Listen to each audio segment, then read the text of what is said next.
दोस्तों, क्या आप जानते हैं कि बाइबल में जिसे प्रभु का दिन कहा गया है, उस बात को लेकर विश्वासियों में बहुत सी भ्रांतियां हैं। प्रभु यीशु मसीह के दूसरे आगमन के संदर्भ में यदि आपके मन में कोई भी शंका या सवाल है, तो हमारा यह अध्ययन जो योएल की भविष्यवाणी पर आधारित है, आपकी सहायता कर सकता है। मित्रों, उस बहुत ही महत्वपूर्ण भविष्यवाणी को गहराई से जानने के लिए मेरे साथ इस अध्ययन में शामिल हो जाइए और उन भेदों को जानिए।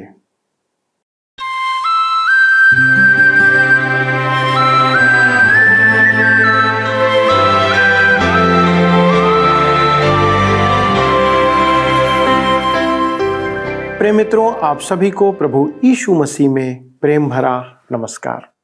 आप इस समय सत्यवचन बाइबल अध्ययन देख रहे हैं और मैं आपका इस प्रसारण में स्वागत करता हूं। मित्रों, आपको याद होगा कि हम योएल नबी की भविष्यवाणी पर अध्ययन कर रहे हैं और हम उस रोचक भाग में पहुंच चुके हैं जो प्रभु यीशु मसीह के दूसरे आगमन और प्रभु के दिन के संदर्भ में है। दोस्तों, बहुत बार जब हम बाइबल पढ़ते हैं तब कुछ एक वाक्य एक समान प्रतीत होते हैं और ऐसा आभास होता है कि उनके समान अर्थ हैं, अर्थात एक समान उनका मतलब है। इस कारण हमें बाइबल की बातों को समझने में मुश्किल होती है। पर आज जब हम पहले अध्याय के 15वें पद से अपना अध्ययन आरंभ करेंगे तो आप जान जाएंगे कि उनमें क्या अंतर है। मित्रों, हमें बाइबल के भेदों को समझने के लिए उसका सूक्ष्म अध्ययन करना होगा, जो हमारे इस प्रसारण का उद्देश्य है। आज आप भविष्य में होने वाली बहुत सी घटनाओं के क्रम और उनके कारणों को भी जानेंगे। दोस्तों, आज हम देखेंगे कि परमेश्वर के क्रोध के कारण न केवल मनुष्य पर प्रकृति, पेड़ पौधे, पशु पक्षी सब पर उसका प्रभाव होने जा रहा है, क्योंकि लिखा है कि वह दिन सर्वशक्तिमान की ओर से सत्यानाश का दिन होकर आएगा। इसका अर्थ है परमेश्वर द्वारा निर्धारित सर्वनाश का दिन। यह बहुत या अत्यंत भयानक है। मेरे विचार में इससे अधिक भय उत्पन्न करने वाला कुछ और हो ही नहीं सकता। यह मनुष्य और मानव जाति को परमेश्वर की चेतावनी है, एक अल्टीमेटम है। पर इसके बाद भी अनेक जन और विश्वासी आत्मिक नींद में पड़े हुए हैं। एक प्रकार से यह हमारे लिए एक तुरही है जो हमें जगाने का काम करना चाहती है। तो चलिए मित्रों, हमें भी आज नींद से जागने की आवश्यकता है कि हम उन बातों को जानें और अपने भविष्य की चिंता करते हुए वचन के अनुसार चलें। आइए अपने अध्ययन में आगे बढ़ें। प्रिय मित्रों, पिछले अध्ययन में हमने देखा कि टिड्डियों ने उनके देश में गेहूं, अंजीर और दाख की फसलें नष्ट कर दी थीं और परमेश्वर के भवन में भेंट चढ़ाने के लिए ना तो अन्न था और न ही अर्घ के लिए दाख मधु था। शराब पीने के लिए दाख मधु भी नहीं था। उनका पाप था कि वे बहुत अधिक दाख मधु पीते थे और नशे के कारण न्याय बिगाड़ते थे। उनकी बुद्धि काम नहीं करती थी। अतः योएल उन्हें 10 निर्देश देता है कि वे परमेश्वर के भवन में विलाप करते हुए एकत्र हों, तो परमेश्वर उनका पुनरुद्धार करेगा, क्योंकि परमेश्वर दयालु है। तो आइए आज हम अपने अध्ययन में आगे बढ़ते हुए देखेंगे प्रभु के दिन की प्रतीक्षा। योएल बड़ी कुशलता से स्थानीय परिस्थिति टिड्डियों के दृश्य से आगे बढ़कर युग के अंत में प्रभु के दिन की ओर निहारता है। योएल की पुस्तक 1 अध्याय के 15 पद में लिखा है, उस दिन के कारण हाय, क्योंकि यहोवा का दिन निकट है, वह सर्वशक्तिमान की ओर से सत्यानाश का दिन होकर आएगा। कहता है उस दिन के कारण हाय। आप पूछ सकते हैं, योएल आप किस दिन की बातें कर रहे हैं? क्योंकि यहोवा का दिन निकट है, वह सर्वशक्तिमान की ओर से सत्यानाश का दिन होकर आएगा। उस भावी समय का इन टिड्डियों द्वारा एक छोटा सा प्रतीकात्मक प्रदर्शन था। यह यहोवा के दिन का पूर्व सूचक था। और यहूदा वासियों के लिए एक चेतावनी थी। अब योएल भविष्य की चर्चा करता है जो दाऊद की प्रतिज्ञा में कही गई थी। यह एक राज्य है। दाऊद उस राज्य में शासन करने के लिए फिर जी उठेगा। युद्ध समाप्त हो जाएंगे और पृथ्वी पर शांति व्याप्त होगी। सब भविष्यद्वक्ताओं का यही कहना था। उन्होंने योएल द्वारा व्यक्त यहोवा के दिन के आगमन की भी चर्चा की थी। यहोवा के दिन को धर्मशास्त्र में व्यक्त अन्य दिवसों की तुलना में समझना आवश्यक है। आज हम जिस समय में वास करते हैं उसे धर्मशास्त्र में मनुष्य का दिन कहा गया है। इसका आरंभ नबूकदनेस्सर के समय से हुआ था और प्रभु यीशु ने इसे अन्य जातियों का समय कहा है। लूका रचित सुसमाचार 21 अध्याय के 24 पद में प्रभु यीशु ने कहा, जब तक अन्य जातियों का समय पूरा ना हो तब तक यरूशलेम अन्य जातियों से रौंदा जाएगा। आज मनुष्य न्याय करता है, इसलिए यह समय मनुष्य का दिन है। हम सर्वोच्च न्यायालय में जाते हैं परंतु परमेश्वर के पास नहीं जाते हैं।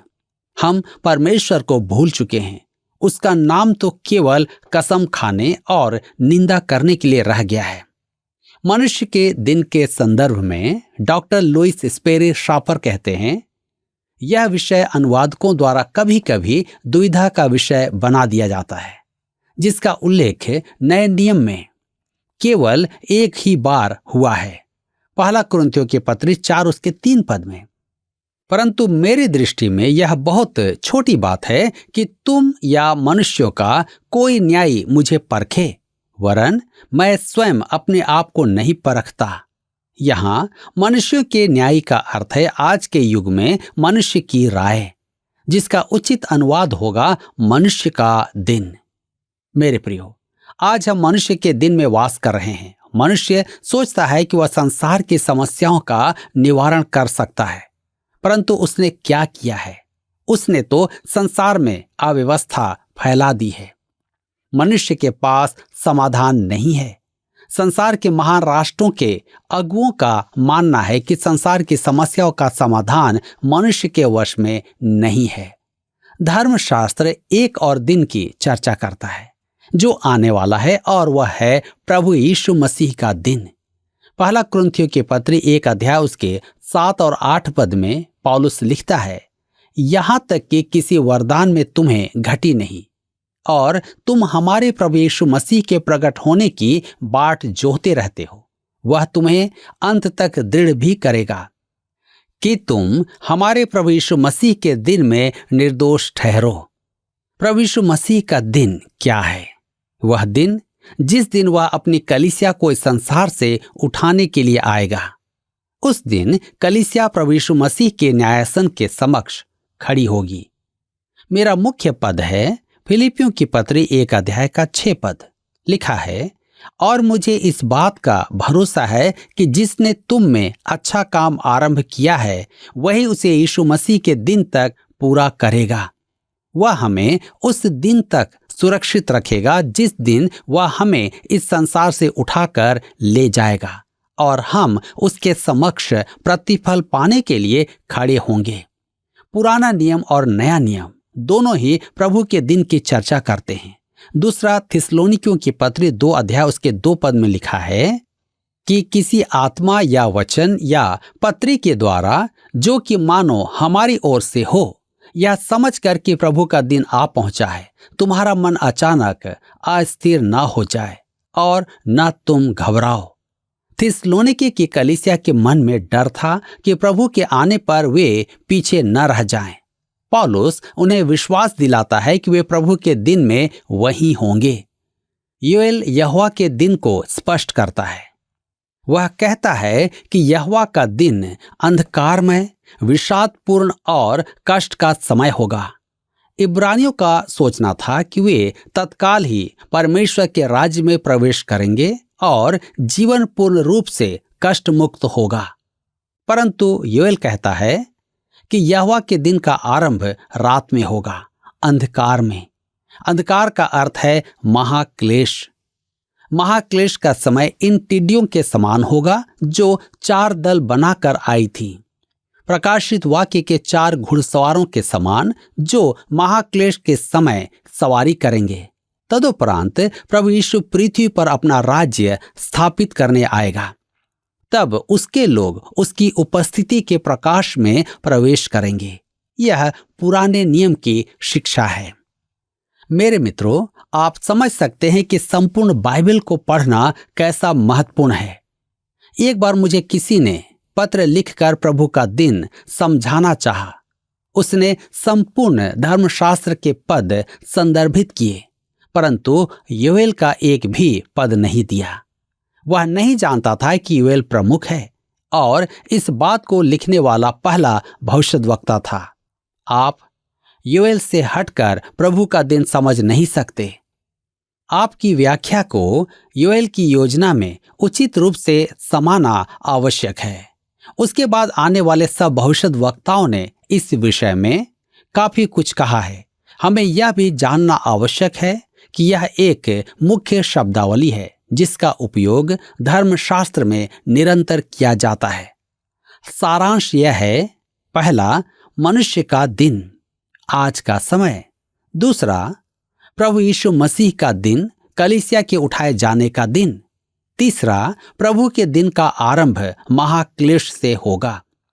जैसे हमने समय को विभिन्न दिनों में विभाजित किया हुआ है, सोमवार, मंगलवार, बुधवार आदि, उसी प्रकार परमेश्वर ने भी समय को विभिन्न युगों में विभाजित किया हुआ है।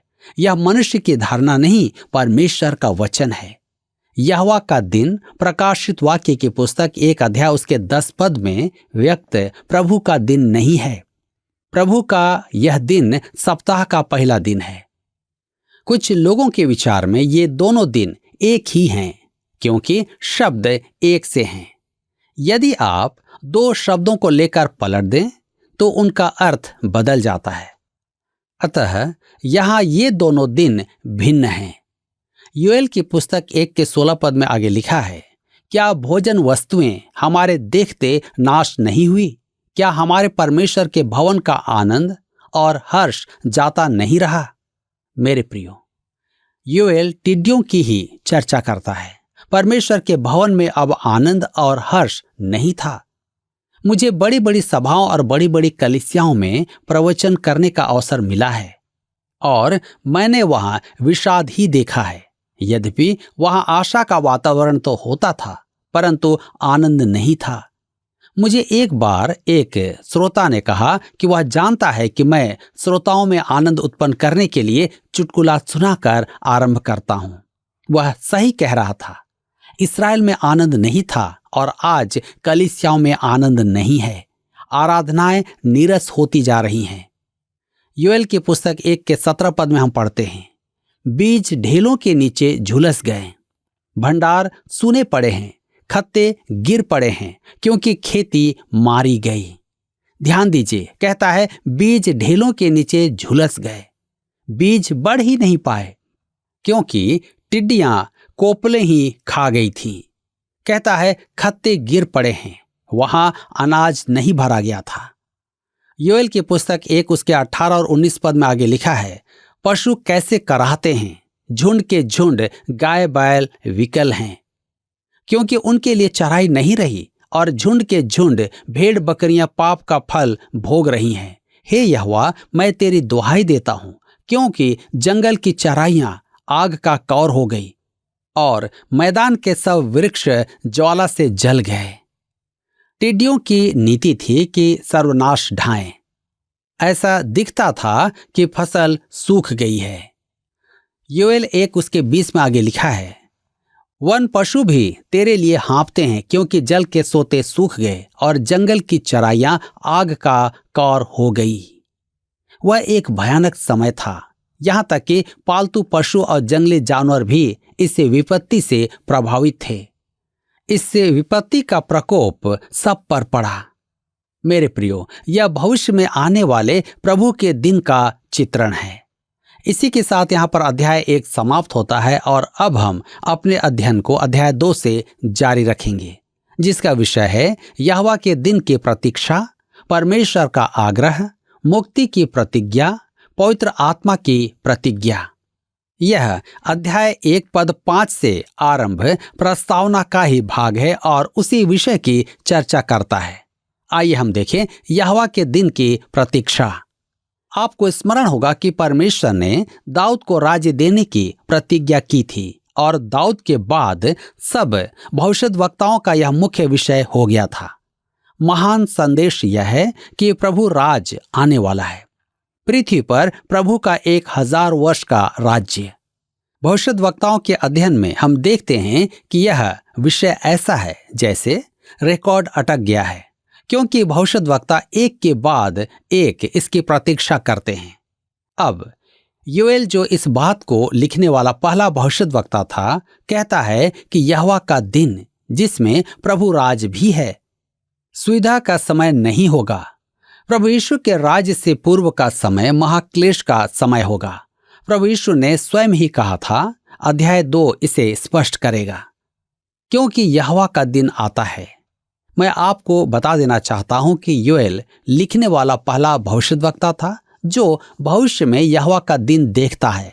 उसका आरंभ अंधकार अर्थात परमेश्वर के दंड से होता है और इसके बाद प्रभु यीशु आकर पृथ्वी पर अपना राज्य स्थापित करता है। मलाकी की पुस्तक 4 अध्याय के 2 पद में लिखा है, धर्म का सूर्य उदय होगा और उसकी किरणों के द्वारा तुम चंगे हो जाओगे। आइए हम पढ़ते हैं योएल 2 उसके 1 पद। लिखा है, सियोन में नरसिंगा फूंको, मेरे पवित्र पर्वत पर सांस बांध कर फूंको, देश के सब रहने वाले कांप उठें, क्योंकि यहोवा का दिन आता है, वरन वह निकट ही है। कहता है, सियोन में नरसिंगा फूंको, मेरे पवित्र पर्वत पर सांस बांध कर फूंको। पवित्र पर्वत और सियोन यरूशलेम के बारे में कहा जाता है। यहां हमें नरसिंगे के महत्व को समझना है। किसी भी विषय को समझने के लिए हमें संपूर्ण बाइबल का अवलोकन करना आवश्यक है। पृष्ठभूमि को समझने से हमें लेखक की बातों को समझने की क्षमता प्राप्त होगी। नरसिंगा फूंकने का महत्व क्या है? गिनती की पुस्तक में जब इस्राएल जंगल की यात्रा पर था, तब परमेश्वर ने उन्हें आदेश दिया था कि वे 2 चांदी के नरसिंगे बनाएं।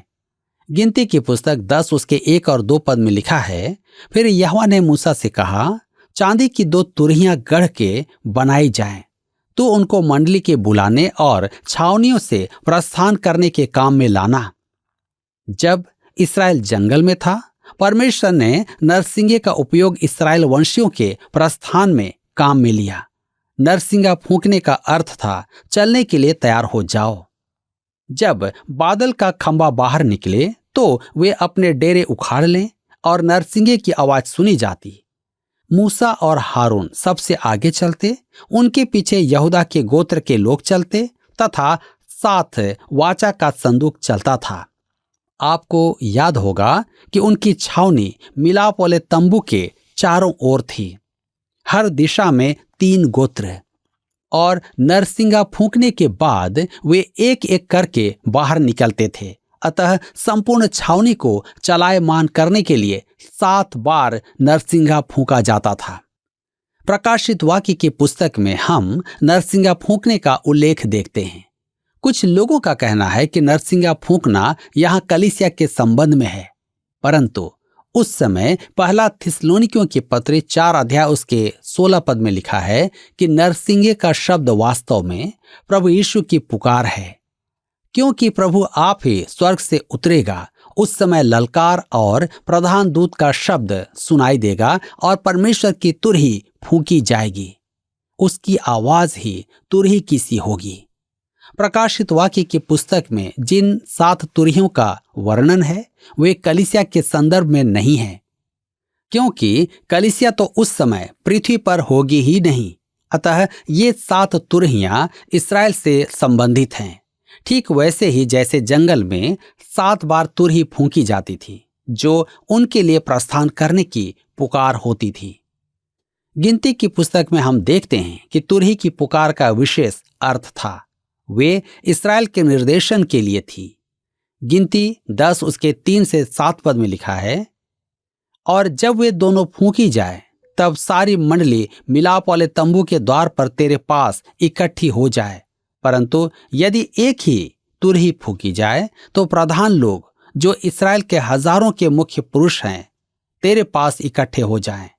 जब तुम लोग सांस बांध कर फूंको तो पूर्व दिशा की छावनियों का प्रस्थान हो, और जब तुम दूसरी बार सांस बांध कर फूंको तब दक्षिण दिशा की छावनियों का प्रस्थान हो।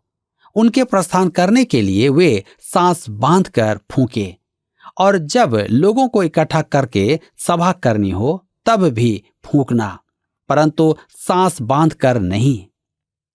इसके बाद पद 9 में वह प्रतिज्ञा के देश में वास करने के समय के लिए निर्देश देता है। और जब तुम अपने देश में किसी सताने वाले बैरी से लड़ने को निकलो, तब तुरहियों को सांस बांध कर फूंकना।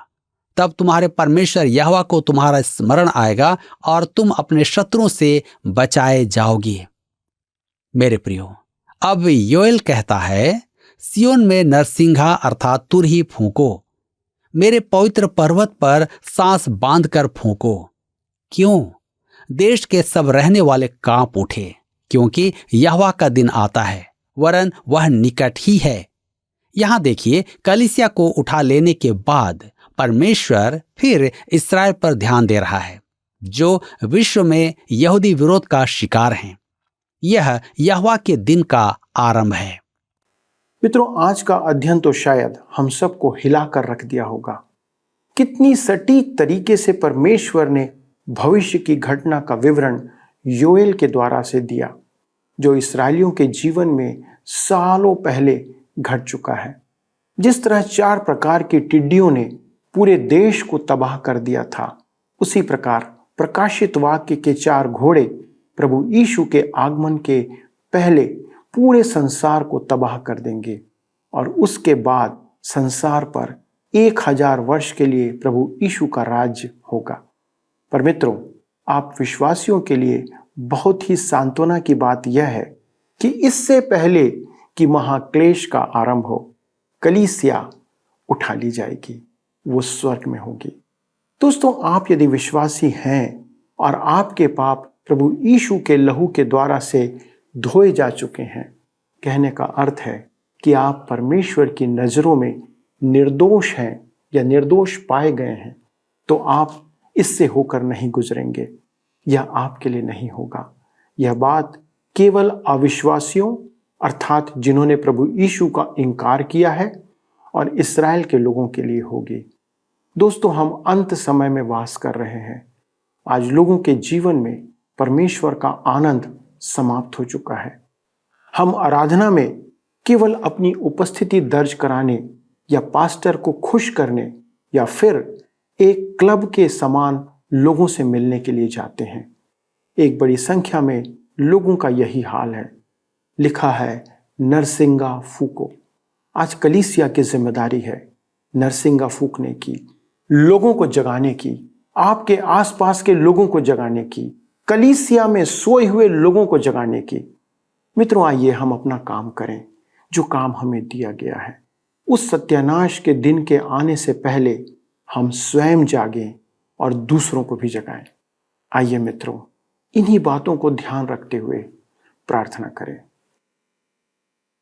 हमारे स्वर्गीय पिता, हम धन्यवाद देते हैं कि प्रभु आप एक ऐसे परमेश्वर हैं जो दंड देने के पहले लोगों को चिताते हैं।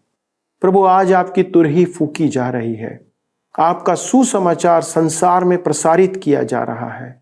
लोगों को प्रभु वचन सुनाया जा रहा है, परंतु आज संसार में अत्यधिक लोग ऐसे हैं जो कि अपने सांसारिक नींद में सोए हुए हैं। वचन उनके जीवन के लिए कोई मायने नहीं रखता। प्रभु, हमारी प्रार्थना है कि इस समय जितने भी दर्शक हमारे साथ इस प्रसारण में जुड़े हुए हैं, प्रभु आप अनुग्रह करें कि यदि वे सोई हुई दशा में हैं तो वो जागृत अवस्था में आ जाएं। यदि उन्होंने अब तक सुसमाचार नहीं सुना है कि आज के इस वचन के द्वारा से वे अपने आत्मिक जीवन के बारे में चिंतित हो जाएं और प्रभु यीशु के निकट आकर अपने पापों की क्षमा प्राप्त करें। पिता, हम प्रार्थना करते हैं हमारे जवान बच्चों के लिए जो हमारे साथ जुड़े हुए हैं, जो हमारे इन प्रियों के परिवारों में पाए जाते हैं। प्रभु आप इन जवान बच्चों को अपनी सुरक्षा में रखें। आज शैतान और उसका वैभव इन बच्चों को प्रभु अपने जाल में फंसा रहा है। हमारे बच्चे विश्वास से हटकर सांसारिकता में बढ़ते जा रहे हैं और अनेक प्रकार से प्रभु उनका आत्मिक हनन हो रहा है। हमारी विनती है प्रभु, इन जवान बच्चों को आप संभालें, आपका वचन उनके जीवन में कार्य करे, उन्हें एक सही दिशा प्रदान करे ताकि वे अपने विश्वास में बढ़ते चले जाएं। धन्यवाद देते हैं पिता, प्रार्थना सुनने के लिए और प्रभु यीशु क्रिस्त के नाम से मांगते हैं, आमीन। प्रिय मित्रों, आज के अध्ययन में शामिल होने के लिए धन्यवाद।